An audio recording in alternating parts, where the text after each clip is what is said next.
Hello મિત્રો, શારદા વિદ્યાલય સર્વા beauty and વેલનેસમાં હું આપનું સ્વાગત કરું છું. આજનો આપણો ટોપિક છે થ્રેડિંગ.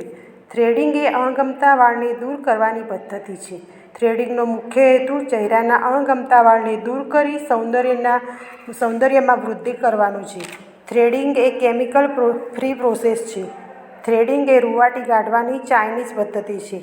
પ્રાચીન સમયમાં સ્ત્રીઓ રૂંવાટી કાઢવા લોટ અને હળદર જેવી જડીબુટ્ટીઓનો ઉપયોગ કરતી હતી. આજે આ સમસ્યાના ઉકેલ માટે ઘણા ઉપાયો છે, જેમાંનો એક ઉપાય છે થ્રેડિંગ.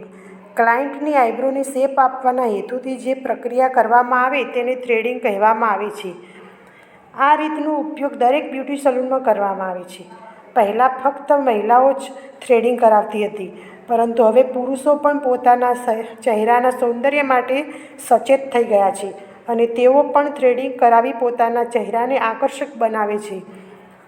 એક બ્યુટિશિયને ક્લાયન્ટના ચહેરાના શેપ અનુસાર જ આઈબ્રોને શેપ આપવો જોઈએ. આ પ્રક્રિયાને પૂર્ણ કરવા અભ્યાસ અને અનુભવ બંને ખૂબ મહત્વપૂર્ણ છે. એક બ્યુટિશિયન જેટલી ઝડપથી થ્રેડ ખેંચી ચોકસાઈ સાથે પ્રક્રિયા પૂર્ણ કરશે, એટલી ક્લાયન્ટને પીડા ઓછી થશે. હવે જોઈશું થ્રેડિંગના પ્રકારો. પહેલું છે ફોરહેડ થ્રેડિંગ. ફોરહેડ થ્રેડિંગના અંતર્ગત કપાળની રૂંવાટી કાઢવામાં આવે છે. થ્રેડિંગ દ્વારા કપાળની નાની નાની રૂંવાટી કાઢવી શક્ય છે. ફોરહેડ થ્રેડિંગ કરવા માટે એક બ્યુટિશિયને ક્લાયન્ટની ઉપર નીચેની સ્કિનને હાથથી પકડાવ્યા પછી જ થ્રેડિંગ કરવું. એના પછી ક્લાયન્ટના કપાળ પર ટેલ્કમ પાવડર લગાવી 40 નંબરના થ્રેડથી થ્રેડિંગ કરવાની શરૂઆત કરવી. થ્રેડિંગ કર્યા પછી ફરીથી એક ચેક કરો. ત્યારબાદ કપાળ પર મસાજ ક્રીમથી 2 મિનિટ મસાજ કરો. બીજું છે upper lips threading. Upper lips એટલે હોઠનો ઉપરનો ભાગ. હોઠની ઉપરની ત્વચા ખૂબ મુલાયમ હોય છે. બ્યુટિશિયને અપર લિપ્સ થ્રેડિંગ કરવા માટે ક્લાયન્ટને હોઠની ઉપરનો હિસ્સો જીભથી કડક કરવાનું કહેવામાં આવે છે. એના પછી ટેલ્કમ પાવડર લગાવી 40 નંબરના દોરાથી ધ્યાનથી થ્રેડિંગ કરવું. થ્રેડિંગ કર્યા પછી ફરીથી ચેક કરવું. મસાજ ક્રીમથી 1 મિનિટ મસાજ કરવી.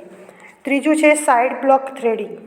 સાઇડ બ્લોક થ્રેડિંગ કરવા માટે જે ક્લાયન્ટને ગાલ અને કાનની વચ્ચેના ભાગમાં વધારે રૂંવાટી હોય તેમણે સાઇડ બ્લોક થ્રેડિંગ કરાવવું જોઈએ. આ થ્રેડિંગ કરવા માટે સર્વપ્રથમ ક્લાયન્ટને ગાલ અને કાનની ત્વચાને વિપરીત દિશામાં ખેંચવાનું કહેવામાં આવે છે. આનાથી સાઇડ બ્લોકનો ભાગ કડક થઈ જાય છે અને થ્રેડિંગ સરળતાથી પૂરું થાય છે. સાઇડ બ્લોક પર પાવડર લગાવી 40 નંબરના દોરાથી થ્રેડિંગ કરી મસાજ ક્રીમ લગાવી મસાજ કરવું. ચોથું છે ચીન થ્રેડિંગ. ચીન થ્રેડિંગ એટલે હોઠનો નીચેનો ભાગ. કેટલાક ક્લાયન્ટને હોઠની નીચેના ભાગે પણ રૂંવાટી વધારે હોય છે, તેથી ચીનની રૂંવાટીથી છુટકારો મેળવવા નિયમિત રૂપે થ્રેડિંગ કરાવવું જોઈએ. ચીન થ્રેડિંગ કરવા માટે ક્લાયન્ટને હોઠની નીચેના ભાગમાં જીભ રાખવાનું કહેવામાં આવે છે. તેનાથી ચીનનો ભાગ કડક થઈ જશે.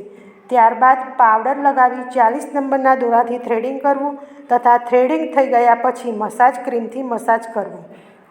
થ્રેડિંગના ફાયદા. એક વાળ ખેંચીને દૂર કરવા કરતાં થ્રેડિંગ ઓછું પીડાદાયક છે. તે વેક્સિંગ કરતાં વધુ ઝડપી અને સલામત છે. તે સંવેદનશીલ ત્વચા સહિત લગભગ બધા પ્રકારની ત્વચા માટે યોગ્ય છે.